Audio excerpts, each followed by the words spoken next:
So there's quite a lot to get through here, so I'll go as quickly as I can, and in fact I'll probably skip my first slide. Well, let me just read this. Another philosopher I take rather seriously these days once wrote, "It is nowhere prescribed that there must be a problem of knowledge.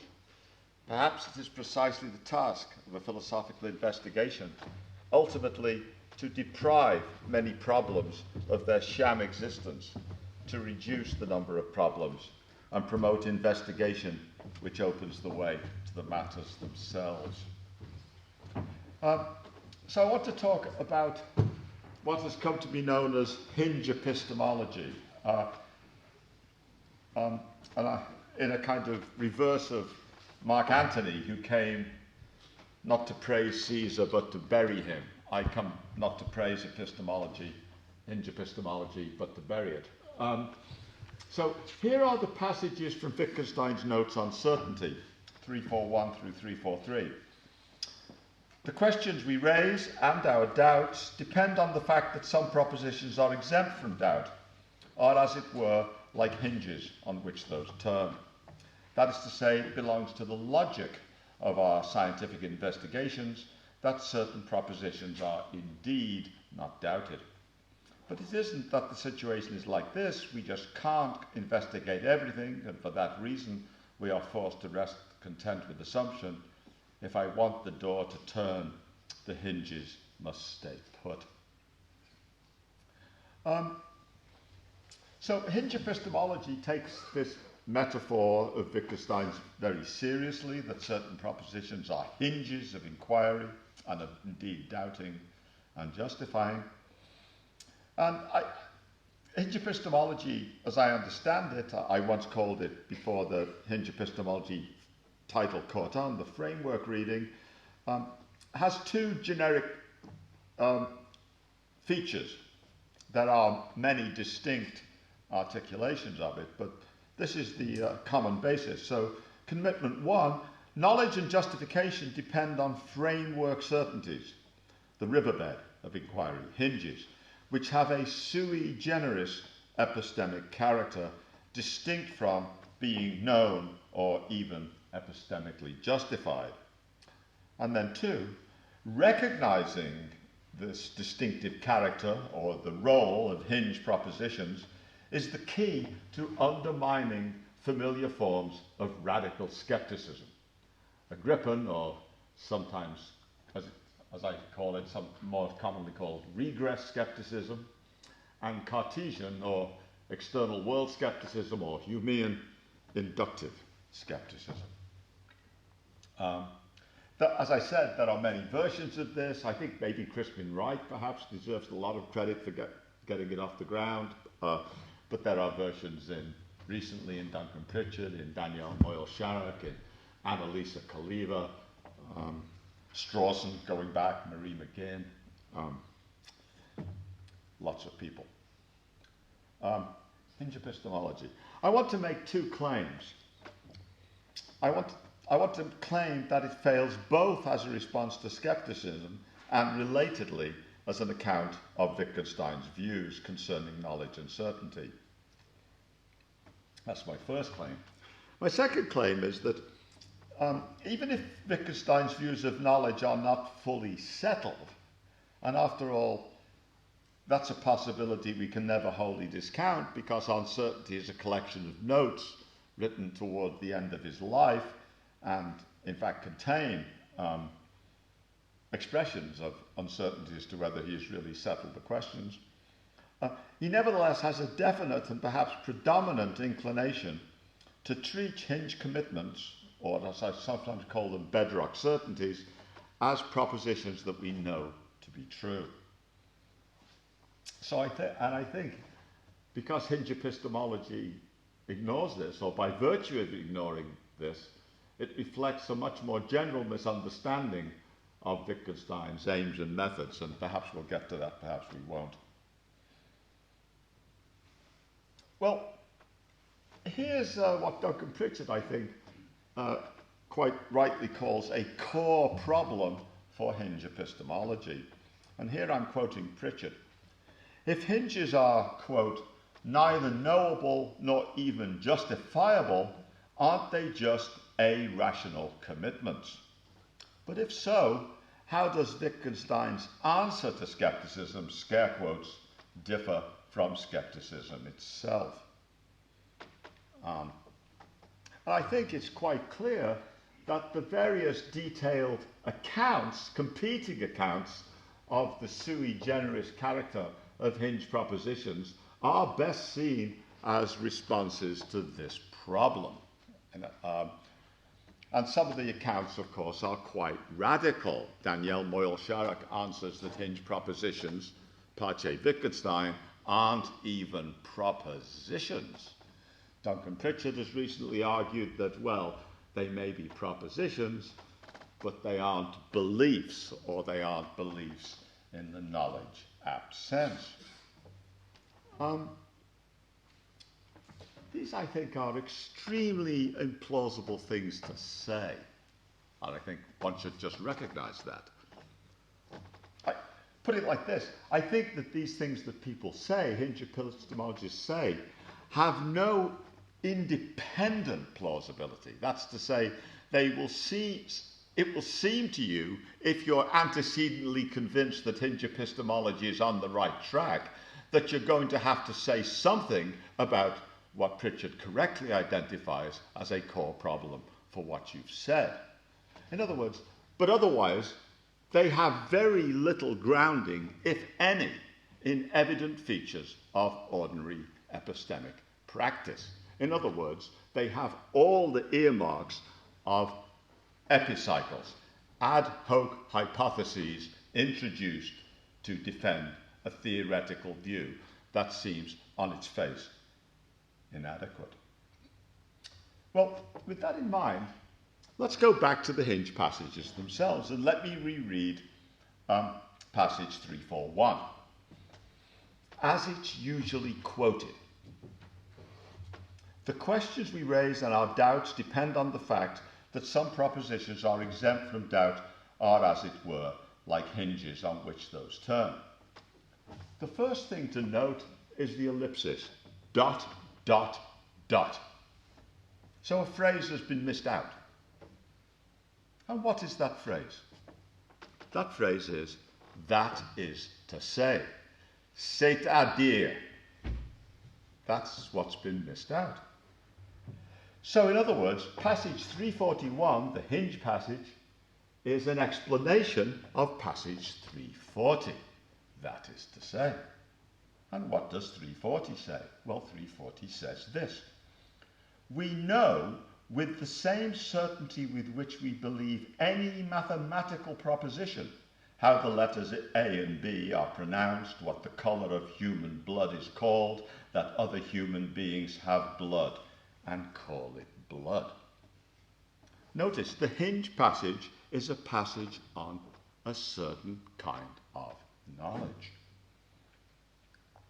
Here's the second feature of the way the hinge passage is normally misread.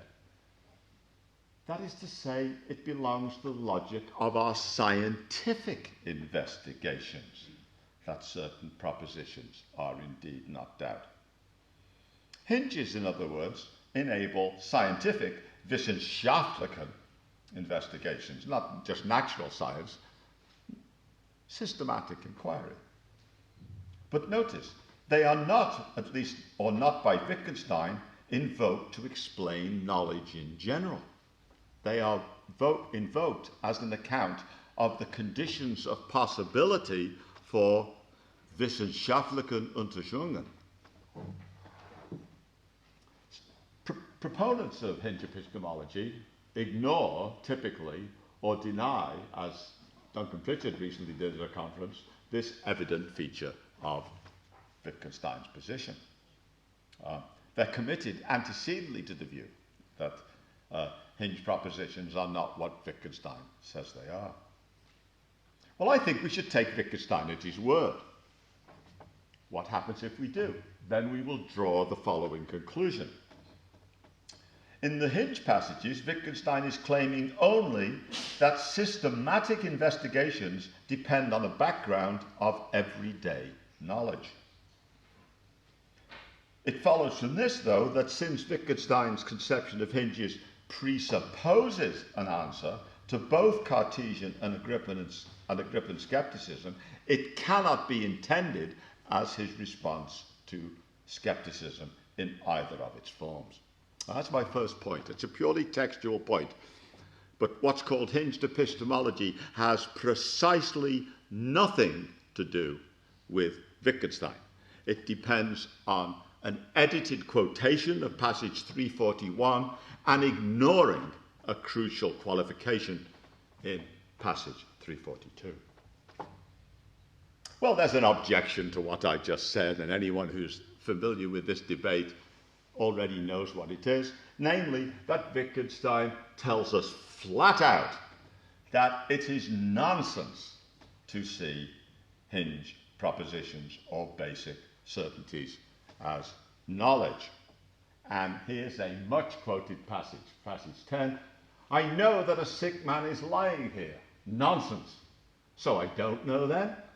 Neither the question nor the assertion makes sense, any more than the assertion, I am here, which I might yet use at any moment if a suitable occasion presented itself. There are other passages like this. Proponents of hinge epistemology take these passages to be, and similar passages, to be decisive for their view. But they ignore 340.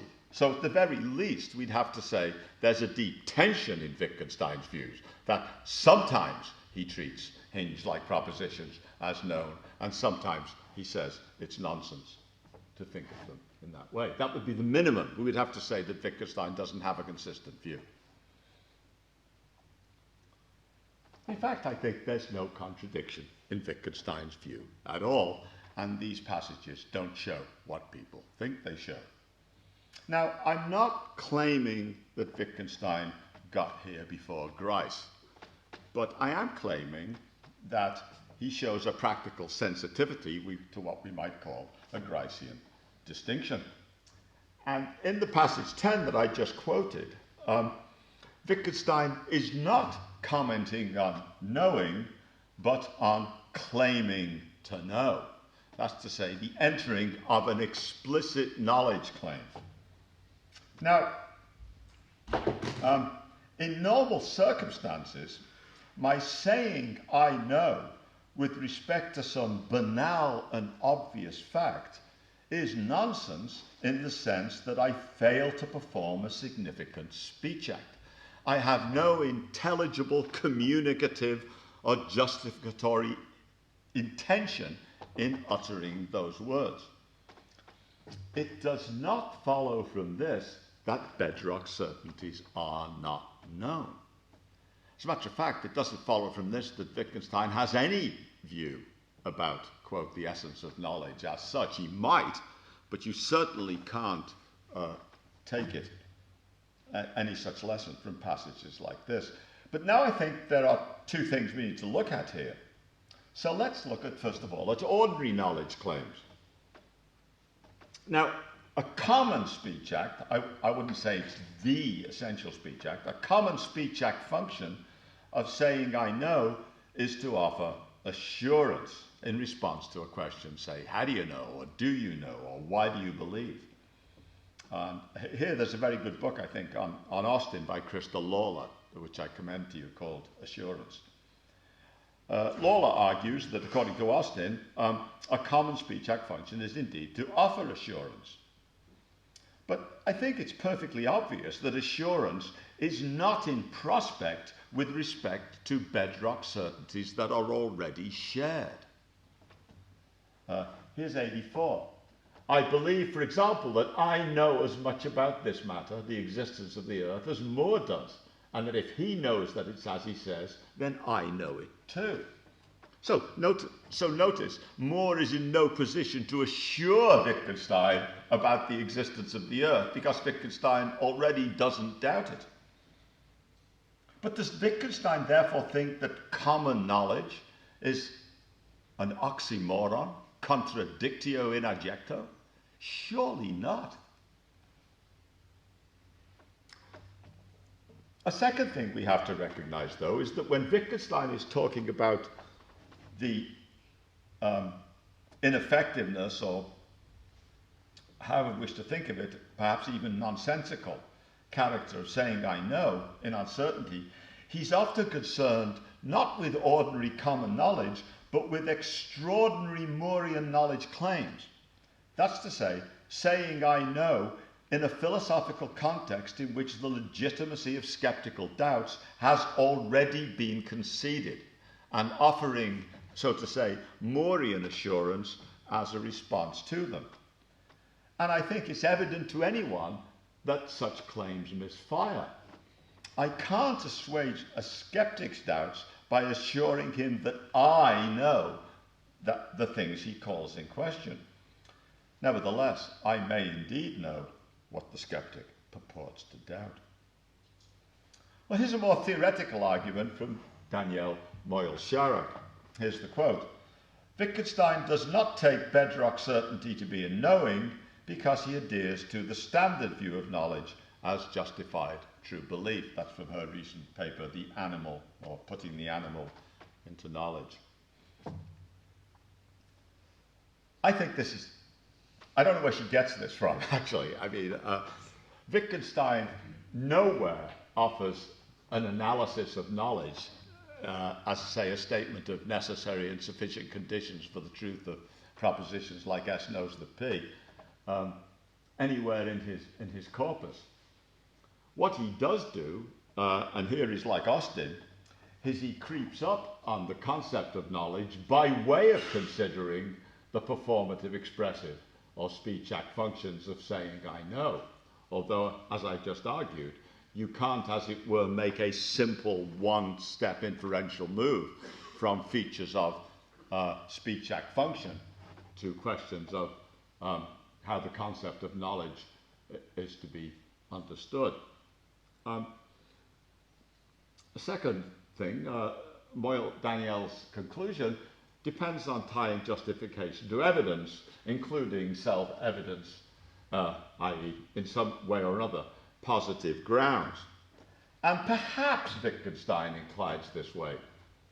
But you might recall a famous passage from the Philosophical Investigations.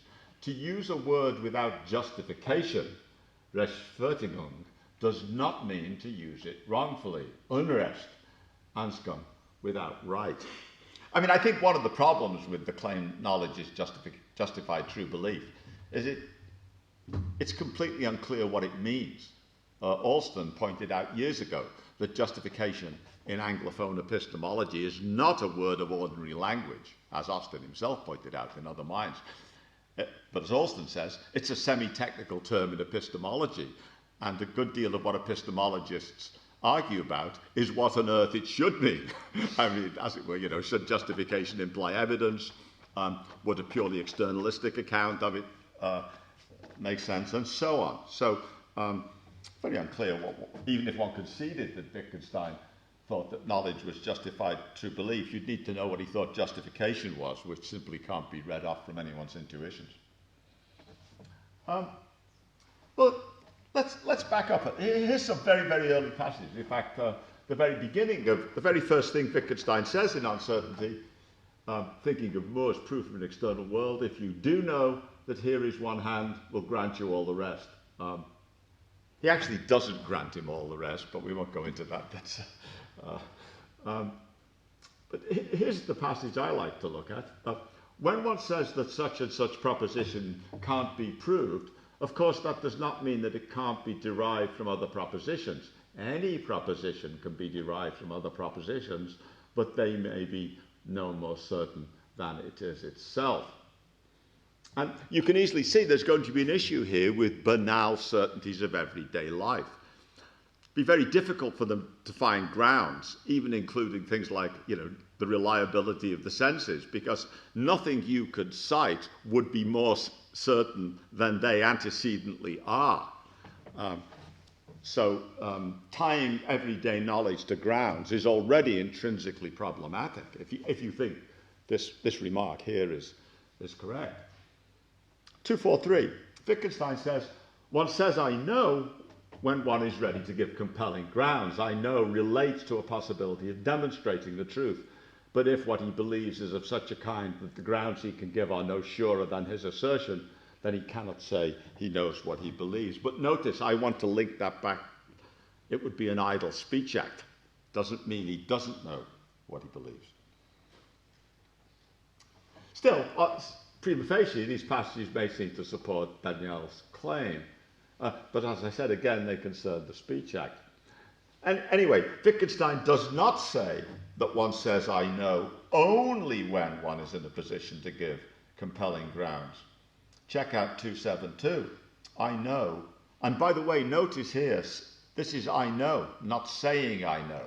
I know equals, is equivalent to, I am familiar with it as a certainty. Okay, so what is certainty? How does it relate to knowledge and grounds? Well, let's take knowledge first off. From it seeming to me or to everyone to be so, it doesn't follow that it is so. What we can ask is whether it can make sense to doubt it. If someone says, I don't know if there's a hand here, he might be told, look closer. This possibility of satisfying oneself is part of the language game, is one of its essential features.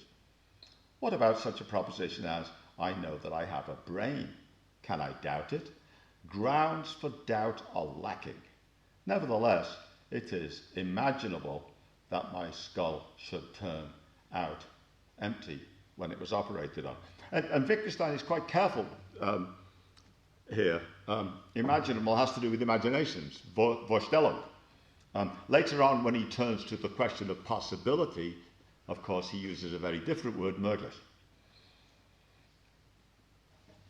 I think what's already being suggested here is that objective certainty is not tied exclusively to either conclusive reasons or self-evidence. It may, in fact, be grounded in the absence of intelligible doubts. There may be propositions that we cannot doubt because attempts to doubt them are incoherent. They do not make sense.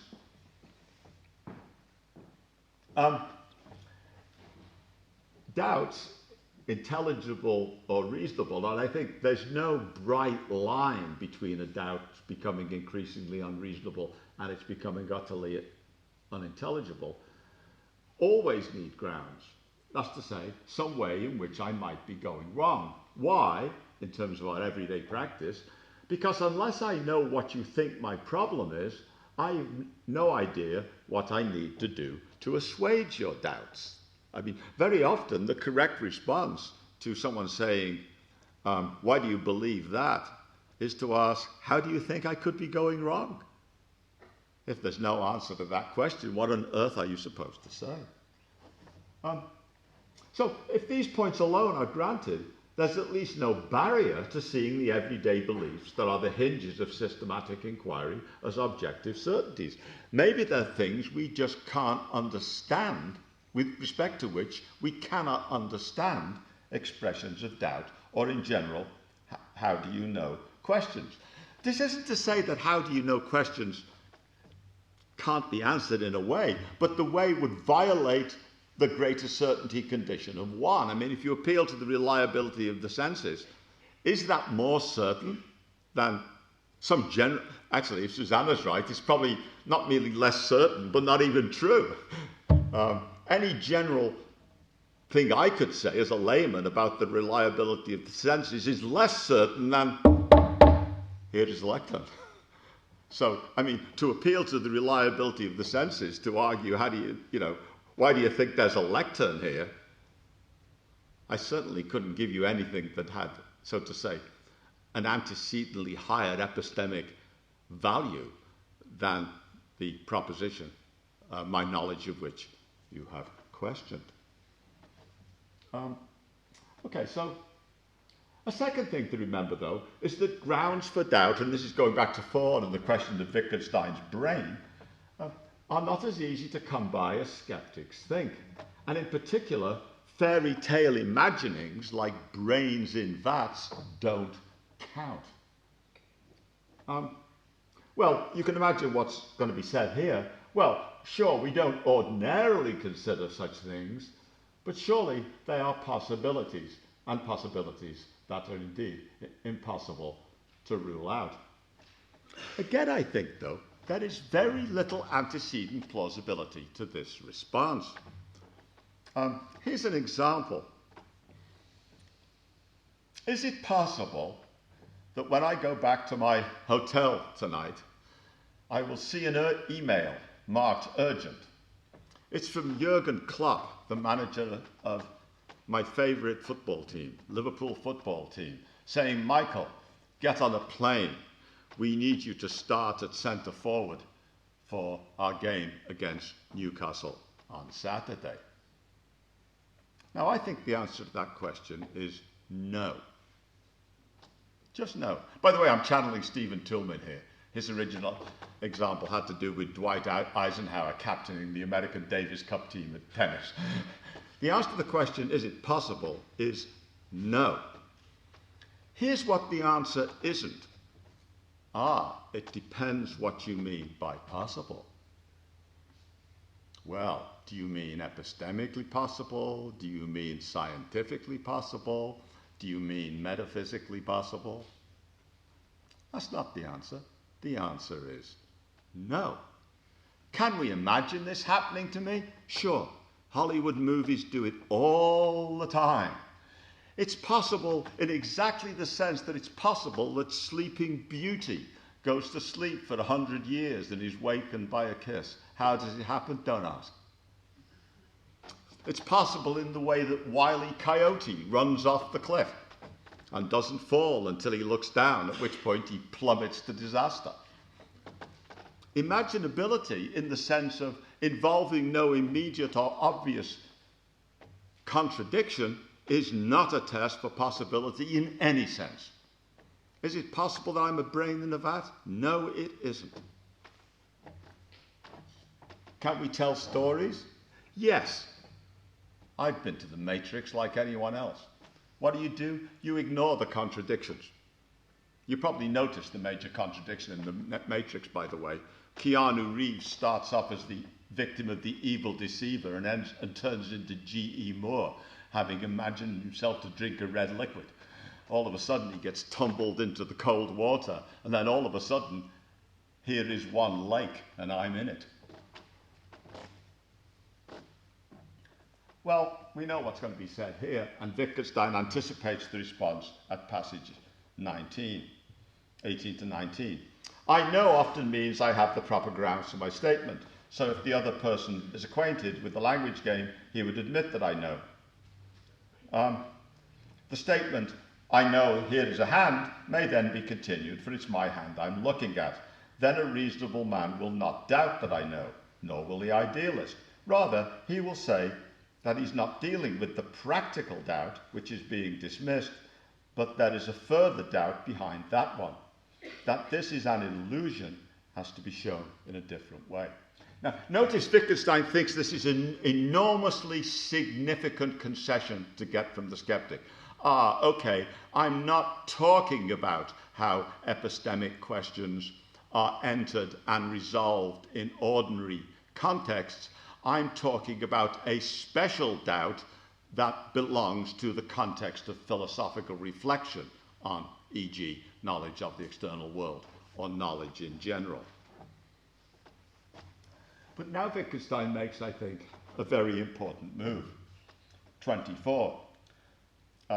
Wittgenstein here refers to the idealist because, as he realizes, Moore's proof of an external world paper isn't actually about skepticism the way it's thought to be today. It's part of Moore's episode in Moore's lifelong battle against idealism.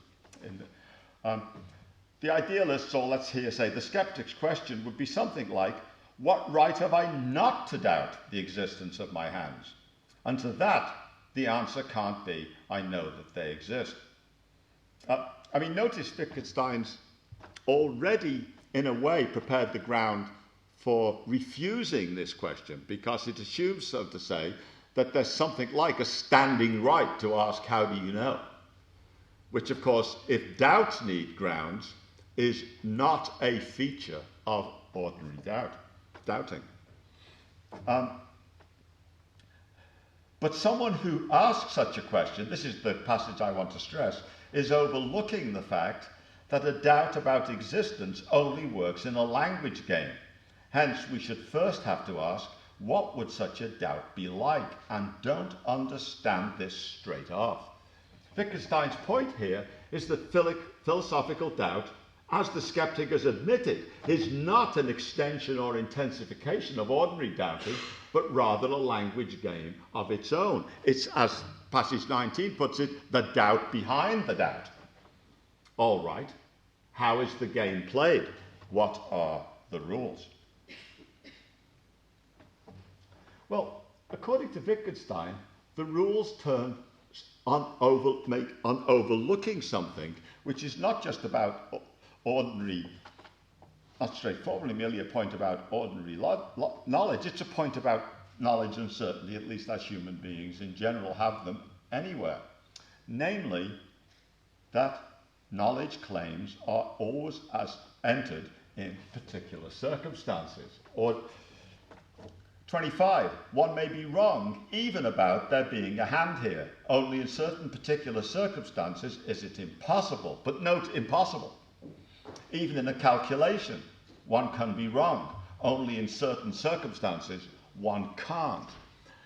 The possibility of doubt is circumstantially dependent, or as Charles Travis puts it, occasion sensitive.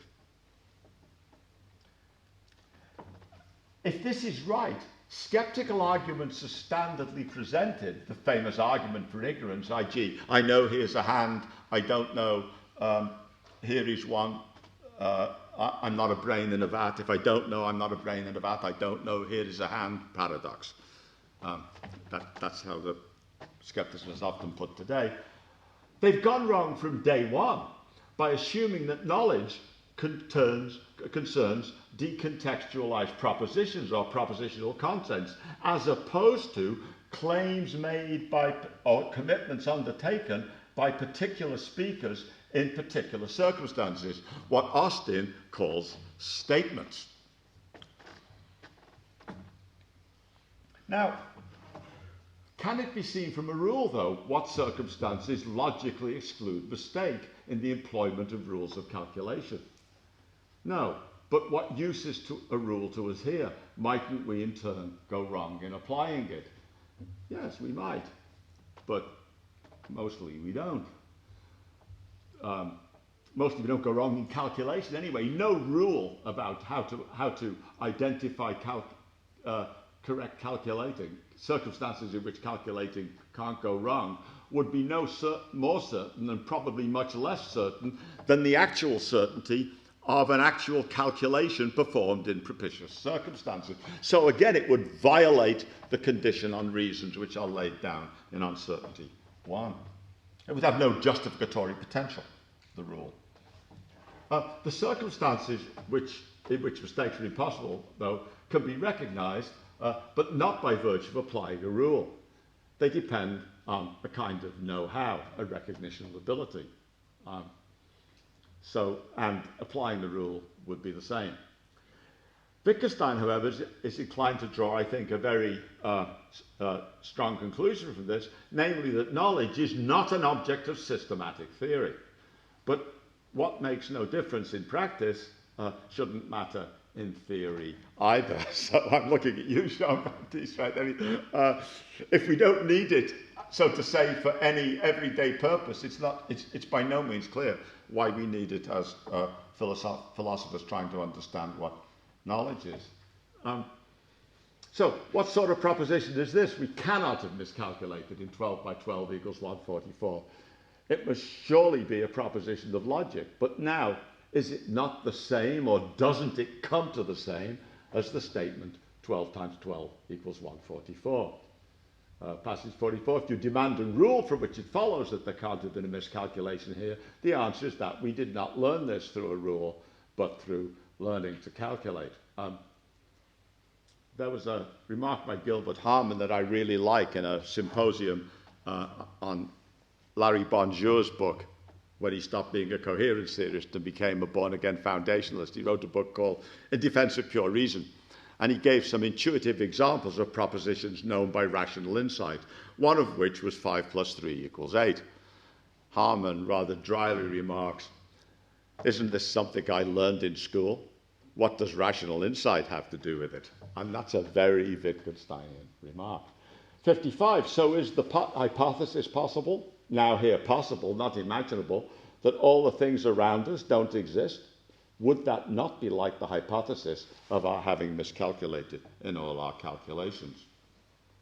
And here I think Wittgenstein shows that he doesn't really believe in epistemology as, so to say, self-standing subject. Here's from 80. "The truth of my statements is the test of my understanding of those statements." That's to say, if I make certain false statements, it becomes uncertain whether I understand them. And I think we can say the same about expressions of doubt. If I say to you 5 + 3 = 8, or maybe I'm muttering 5 + 3 = 8 while I'm balancing my checkbook, and you say to me 5 + 3 = 8, I see what you mean, but I'm not so sure. How on earth can I take that? If you don't see what I mean, you haven't learned to add up. There's an interesting connection here with traditional foundationalism. Traditional empiricist foundationalism tries to actually base the idea of foundational judgments on there being a truth to meaning connection, in the sense that there are certain propositions such that if correctly articulated in terms of the semantic rules, then you can't go wrong. Things like this here read with the paradigm example. You focus on something and then you apply some primitive recognitional concept to it. And the thought is, you can't go wrong if you make, so to say, the judgment in full understanding of its meaning. Wittgenstein, in a way, agrees with this, but detaches it from any specific propositional content. It's merely and reattaching it, taking it from, as it were, abstract contents to circumstances. In particular circumstances, there is a meaning or understanding to truth connection, in that if you don't get things right, it becomes completely unclear what, if anything, you understand by the judgment you make. The difference is, however, this is not systematically theorizable. So largely correct use is a condition of understanding. And in this respect, there's no essential difference between elementary mathematical and simple empirical judgments. In Wittgenstein's view, once the occasion sensitivity of judgments is taken into consideration, the circumstantial dependence, not just anything can be intelligibly doubted. The problem then is the skeptical problems simply take belief and meaning for granted. The skeptic says, I've got all these beliefs, but how could I justify them? Why do I have the right to take any of them to amount to knowledge? I think that hinge epistemology shares this presupposition by assuming that skepticism as an epistemological problem needs a purely epistemological solution. Wittgenstein, by contrast, thinks that this kind of intervention comes too late. And I think the intractability of hinge epistemology's core problem supports his view.